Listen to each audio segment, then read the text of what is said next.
नमस्कार, गाव तिथे साहसिक या कार्यक्रमात आपलं स्वागत आहे। आज आपण वर्धा जिल्ह्यातील देवळी तालुक्यातील इसापूर येथील ग्रामपंचायतमध्ये आलेलो आहोत। गेल्या 5 वर्षात कुठल्या प्रकारचा विकास या गावात झाला याबद्दलची माहिती आपण गावामधून प्राप्त करणार आहे। परंतु ग्रामपंचायत इसापूर येथे आल्यानंतर सर्वसाधारण ग्रामपंचायतची परिस्थिती आपण पाहू शकता।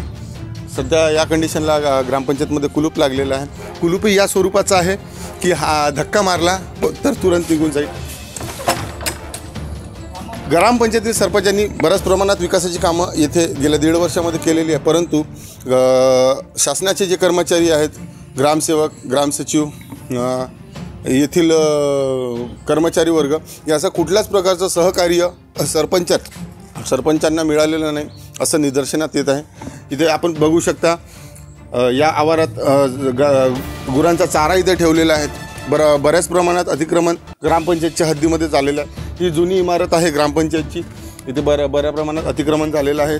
इथल्या ग्रामसचिवांना फोन लावले असता 6 ते 7 फोन आम्ही स्वतःही लावले, सरपंच साहेबांनीसुद्धा फोन लावले।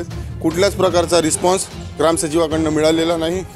ग्रामपंचायतचे जे कर्मचारी आहे, जो चपराशी वर्ग आहे, ते देखील सुद्धा स्वतःचे फोन बंद करून इथे बसलेले आहेत। आम्ही पूर्वसूचना या गावात येताना ग्रामपंचायत येथील सरपंचांना दिली होती, पण त्यांनाही कुठल्या प्रकारचा रिस्पॉन्स त्यांच्याकडनं मिळत नाही आहे। याची खबर आपण घेतली पाहिजे असं मला वैयक्तिक असं वाटतं।